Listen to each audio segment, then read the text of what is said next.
This is the moment an Israeli strike brought down Mushtaha Tower, a 15-story residential building in one of Gaza City's prime neighborhoods. It marked the start of an intensified Israeli military demolition campaign targeting high-rise buildings, ahead of a ground assault towards the heart of the densely populated city. Mushtaha Tower was home to Palestinian bank worker Shadi Salama El-Reyes, who paid almost $93,000 in mortgage payments for his apartment in the high-rise, where he and his family lived and made memories. But now, the family has been left destitute, and among most of the population displaced by Israel's war in Gaza. Life in this camp in central Gaza is a far cry from his old building. This tower honestly represents to me a life journey. It represents to me beautiful memories. It represents to me the birth of my son, Adam, my only son. It represents to me the effort of a young man who got this house not by simple work. In fact, I bought this house through the bank in installments. Many residents have found themselves picking through the rubble of destroyed buildings in search of personal belongings. Over the past 2 weeks, Israel's armed forces say they have demolished up to 20 Gaza City tower blocks they say are used by Hamas. Prime Minister Benjamin Netanyahu said 50 terrorist towers had been demolished.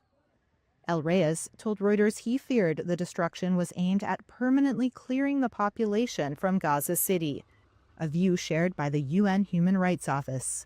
Its spokesperson said in a statement that such a deliberate effort to relocate the population would be tantamount to ethnic cleansing. Israel denies that claim. Tower blocks were one of the last forms of shelter in Gaza, according to Bushra Khalidi, who leads policy on Gaza at Oxfam. The high rises, they have an enormous amount. They're, sheltering an enormous amount of civilians. She said there's a ripple effect in targeting Gaza City.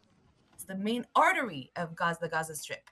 And now they are cutting off that artery to forcibly displace almost a million people down south again. Israel's military spokesperson, Lieutenant Colonel Nudav Shoshani, said there's no strategy to flatten Gaza, and that the military's aim was to destroy Hamas, which he said was using tall buildings to observe and attack Israeli forces. Hamas has denied that claim.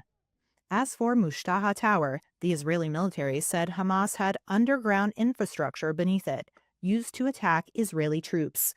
The military declined a request to provide evidence. According to El-Reyes, a neighbor got a call on September 5th from an Israeli army officer instructing him to spread the word to evacuate the building within minutes. Reuters could not independently verify his account of the evacuation order.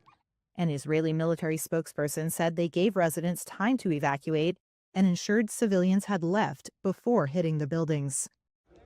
El-Reyes described the warning as painful. He said, quote, "You are standing in front of your children, who are more precious than anything. You are standing in front of your memories and your possessions, unable to carry anything."